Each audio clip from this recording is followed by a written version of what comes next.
Alors, où voit-on les branches dans GitHub? On part sur notre GitHub. Les branches se situent ici. Pour l'instant, on a créé une seule branche qui s'appelle Master. On peut s'amuser à créer une nouvelle branche qu'on va appeler peut-être, on va l'appeler comment? On va l'appeler peut-être main.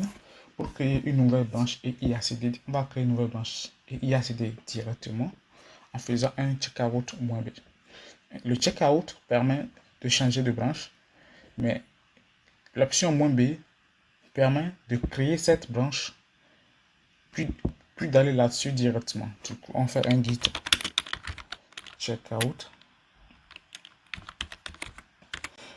out main. On peut nommer, disons qu'on va accéder à la branche main, on fait git checkout main. Mais comme la branche main n'existe pas encore, nous allons la créer en faisant un -b. Voilà, il dit là qu'il nous a créé notre branche main et que désormais nous sommes sur la branche main. On peut voir dans git branche, quand on fait git branche, on voit bien qu'on est bien sur une branche qui s'appelle main. Maintenant qu'on est sur main, on va pousser aussi là-dessus notre repo. Du coup, git add point. Voilà. Ensuite, le commit main.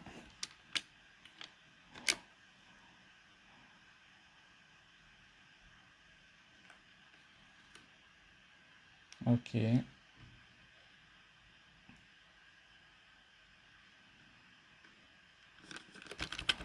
Et on va faire le push.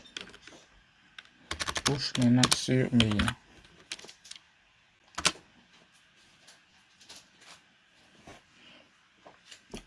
Alors, on peut aller sur le git pour voir.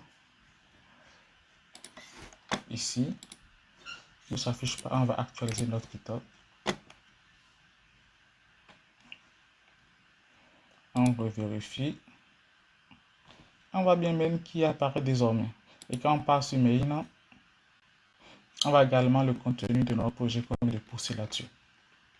Voilà, du coup là, on a créé une nouvelle branche qu'on a appelée main.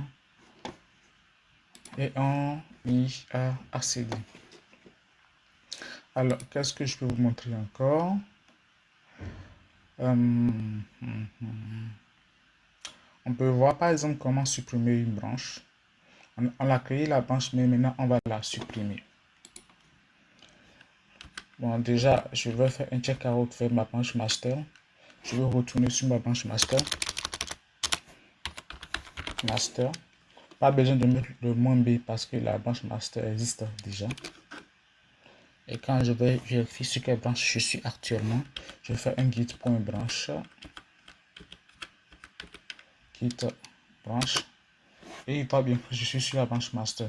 En fait, là, il nous dit que dans notre projet, on a deux branches, main puis master.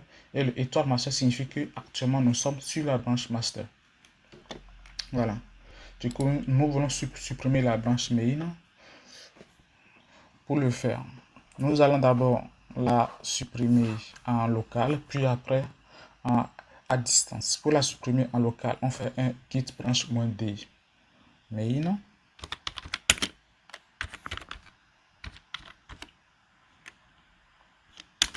Git branch -d majuscule main. Là, on supprime la branche en local. Et quand on fait git branch, on voit que main n'apparaît plus. Main n'apparaît plus là. Cependant, il apparaît toujours si nous allons regarder sur notre GitHub. On retourne sur la master d'abord.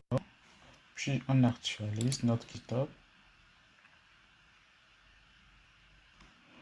On va voir que main apparaît toujours. Il est toujours là. Il n'a pas été supprimé sur GitHub. Pourquoi? Parce que la commande qu'on vient d'exécuter l'a supprimé en local. Du coup, il ne l'a pas supprimé à distance. Il n'a pas supprimé ce qui est sur le repo GitHub. Il l'a supprimé dans notre dossier qu'on a sur notre PC, sur notre machine actuellement. Du coup, là maintenant, on va la supprimer. Une fois qu'on l'a supprimé dans notre dossier qui est sur notre machine, on va maintenant la supprimer aussi sur le repo GitHub distant.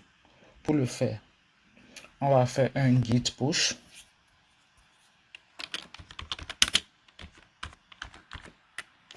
Git push origine delete et le nom de la branche qu'on vient de supprimer. Mais on patiente et dit que c'est bon, la branche main a été supprimée. Et comme vous le savez, il faut qu'on vérifie. On vient là. On va toujours là, passant par actualiser la page. Si on actualise la page,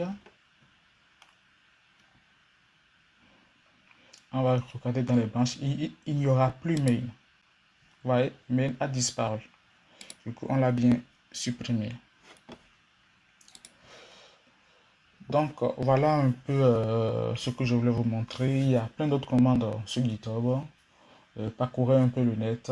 J'ai aussi un fichier sur mon GitHub. Si vous parcourez mes fichiers, vous allez trouver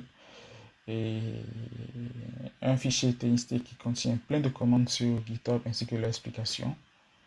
Ça peut, si vous êtes un peu curieux, vous pouvez tomber là-dessus. Maintenant qu'on a fait tout ça, il faut maintenant qu'on aille supprimer notre clé qu'on avait. N'oubliez pas, hein, je vous l'avais déjà dit qu'on va la supprimer. Alors, on vient là. Le token, on a fini avec setting.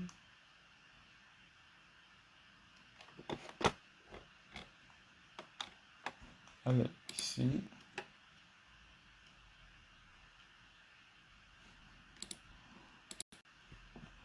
Ce token là, il est là et on va la delete.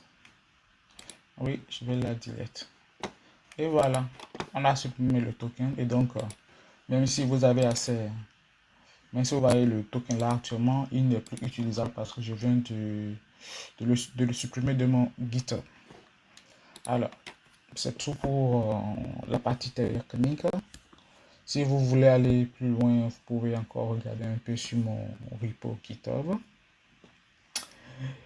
Alors, dans la partie suivante, je mettrai une note sur les différences qu'il y a entre MGIS et puis Unicorn. D'ailleurs, je fais une vidéo là, je fais une vidéo suivante pour expliquer un peu comment tout ça fonctionne. Allez, à la vidéo prochaine, à la vidéo suivante, pardon.